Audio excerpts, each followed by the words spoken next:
Hey folks, this is Rhykker, and did you know that the first Diablo game in 1996 was originally being developed as a turn-based RPG? It was one crazy decision voted on within the dev team late into development to turn the gameplay real-time, a decision that some people who were critical to the project initially opposed, that gave birth to an entirely new genre, the action RPG. I've been a fan of ARPGs for 24 years now, and I also polled my audience of ARPG fans, so here are the top 5 picks for the best ARPGs of all time. We're talking isometric, hack and slash, loot-driven, Diablo-like ARPGs. For those of you who know my content, you may be surprised by some of my picks or how I've ordered them.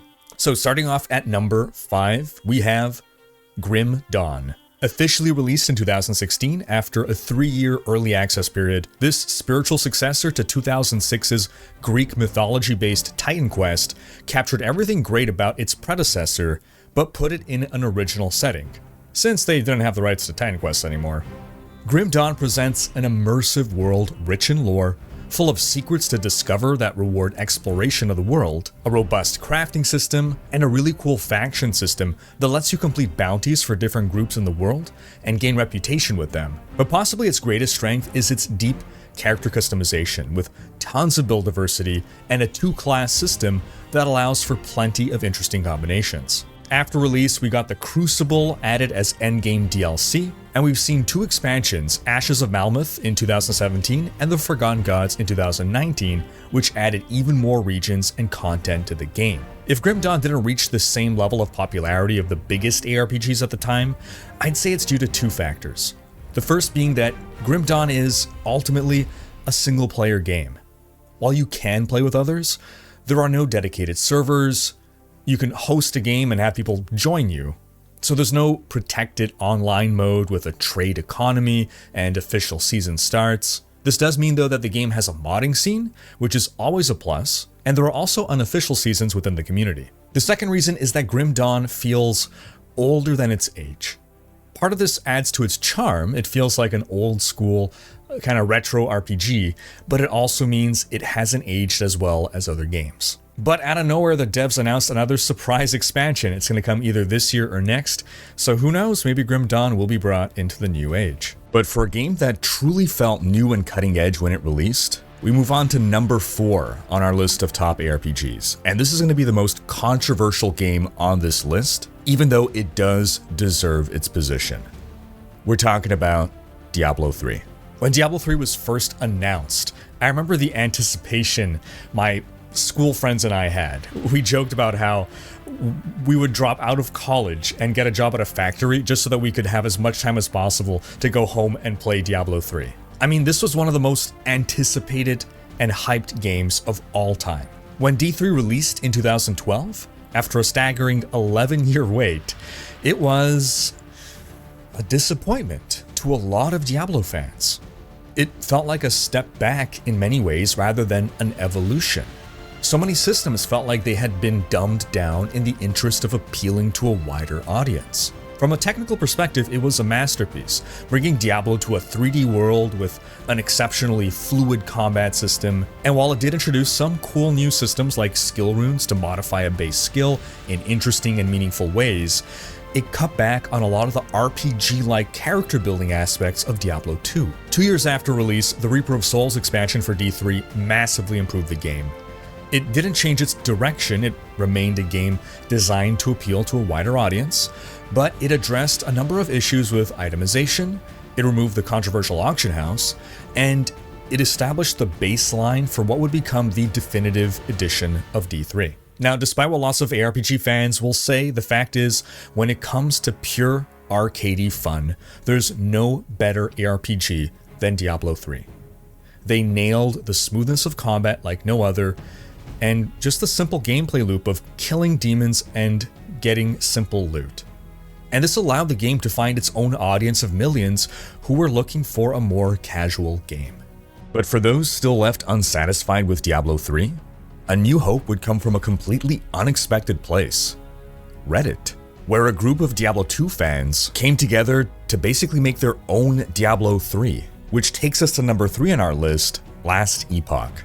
They hit Kickstarter in 2018, and they just released out of early access in February 2024, after an open development process in which they listened to player feedback and analyzed the competition, taking lessons from what other games were doing well and doing poorly, and delivering a product tailor-made for modern ARPG audiences. You see in Last Epoch influences from other great ARPGs, with design decisions informed by the best elements of these other games, making it an excellent execution of the modern ARPG formula. But it also brings with it some innovative and genius ideas, such as how it approaches a trade system that works well for both trade and non-trade minded players, and it also includes my favorite active skill system of any game. It hits upon the right depth of complexity to make core ARPG players content without feeling overwhelming for new players. For an indie team making their first game, Last Epoch is an incredible success, and I look forward to seeing where they go from here. With all the millions that they've made, how are they going to leverage these new resources to take things to the next level? But while Last Epoch is the new kid on the block, there's a veteran out there who has been fighting tooth and nail for a decade and a half to become the definitive ARPG. Which takes us to number 2 on our list, Path of Exile. Path of Exile has had quite the journey. Like Last Epoch, it was also made by die-hard Diablo 2 fans, but not because they were unhappy with Diablo 3, but because Blizzard was just taking too long to even announce Diablo 3, so they figured, hey, they'd make their own. PoE went into alpha in 2010, and then released into open beta in 2013, running basically concurrently with Diablo 3. Compared to Blizzard's AAA polish, the indie jank of PoE made a lot of ARPG players originally dismiss PoE outright. I mean, who are these young punks who thought they could take on Diablo? But through relentless consistency, after update upon update upon update, iterating, expanding, evolving, polishing, becoming bigger and better year after year, the narrative shifted, and the roles reversed. As Blizzard basically abandoned Diablo 3 to start work on Diablo 4, affording D3 a meager amount of resources to release tiny seasonal updates, Path of Exile had settled into a rhythm of pumping out significant content updates every 3 to 4 months. Today, Path of Exile has become the definitive model for the season-based ARPG. Its leagues, now called expansions, are jam-packed with content, and they ensure there's a little bit, or a lot, of something for everyone. New league mechanic, new items, new skills, new lore, new story. They understand their audience very well and how to please them. But they're also not afraid to try new, crazy ideas. Ideas that are not always met well with the community, but that hasn't made them shy away from trying them. And it's that fearlessness that makes them industry leaders. Now, many core ARPG gamers consider Path of Exile the gold standard of the genre, and a truer sequel to Diablo 2 than Diablo 3 was, because instead of dumbing down the Diablo 2 formula, it expands off of it, adding more systems and more complexity at every turn. This is also what makes the game less accessible to new players, however. This is Path of Exile's greatest roadblock to reaching a wider audience. New players are easily overwhelmed by the game's complexity. Whether Path of Exile 2 will address that or not is yet to be determined. Now, as we move on to number 1, I'm sure most of you have already guessed what it is, and either you agree with me or you think I'm too lost in nostalgia. But I'm telling you, it's not just nostalgia, and here's why. My number 1 pick, the greatest ARPG of all time, Diablo 2. One of the most popular games of the year 2000, and many consider it to be one of the greatest games of all time, period. While Diablo 1 created the ARPG genre as we know it, it defined literally the Diablo-like, Diablo 2 took everything Diablo 1 did and made it bigger and better. 1 year later, in 2001, the expansion Lord of Destruction released, bringing in more classes, more systems, more complexity, all culminating in a game that had, for gamers of the time, just the right amount of depth to keep them playing for months and years. All that without feeling overwhelming for new players, still being a very approachable game. Diablo 2 also had, and still has to this day, a modding scene, allowing for sub-communities to spawn and players to experience the game in different ways, extending its longevity, with some of its mods being supported for longer than some other published ARPGs have been by their developers. Some mods like MaiaNashira Sigma are total conversions, allowing you to basically play an entirely new game within Diablo 2, while others like Path of Diablo and Project Diablo 2 deliver a pure experience that is basically a sort of what if the Diablo 2 devs kept updating their game to this day. They expand on build diversity and endgame features, leaning on the modern ARPG formula.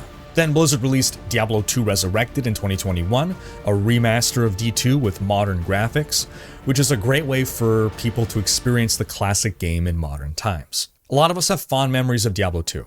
Memories tied up with our youth, with a special time in our lives when video games were relatively new.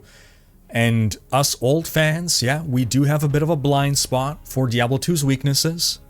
The rose-colored glasses are strong. The truth is, Diablo 2 still is, and very much feels like, a 20-plus-year-old game. And if it had released in 2024, it would just be a footnote in the genre. That said, it did not release in 2024, it released in a time when it was innovative, and it had all the right ingredients to make a big splash among gamers of that era, bringing in people from all genres, not just RPG fans. If you weren't around at the time, it's difficult to understand how big of a cultural phenomenon among gamers Diablo 2 really was. I mean, I remember like a quarter of my high school class was playing this game. So even though many modern ARPGs have surpassed Diablo 2 in many ways, none have had the impact on the gaming landscape as a whole as Diablo 2. None have defined a genre like Diablo 2. And none have created legions of rabid, loyal fans who would wait over a decade for a sequel like Diablo 2. So that's my top 5, but before we end, I know some of you folks are going to ask, why isn't Diablo 4 on this list? Well, while I don't think Diablo 4 is a bad game by any means, I think it's a good game, it did sort of stumble its way out of the starting gates, launching with a number of issues that it has since been working to resolve, as well as some design decisions that just didn't sit right with players and they've had to walk back on. That said, Season 4 is the most significant patch the game will receive, or to this point at least, who knows what the future has in store. And it seems like it's going to finally bring the game to a state that many would have wanted to see it launch in. Diablo 4 may now be finally hitting its stride in Season 4. It took Diablo 3 2 years. Diablo 4 is doing it in less than 1. We'll find out next week when Season 4 launches if Diablo 4 will now be worthy of the top 5 ARPGs of all time. Until then, leave a comment with your top 5 ARPGs and thumbs up this video if you enjoyed it. Thanks for watching, special thanks to my supporters for making these videos possible, and subscribe to join Rhykker's Raiders for more ARPG content.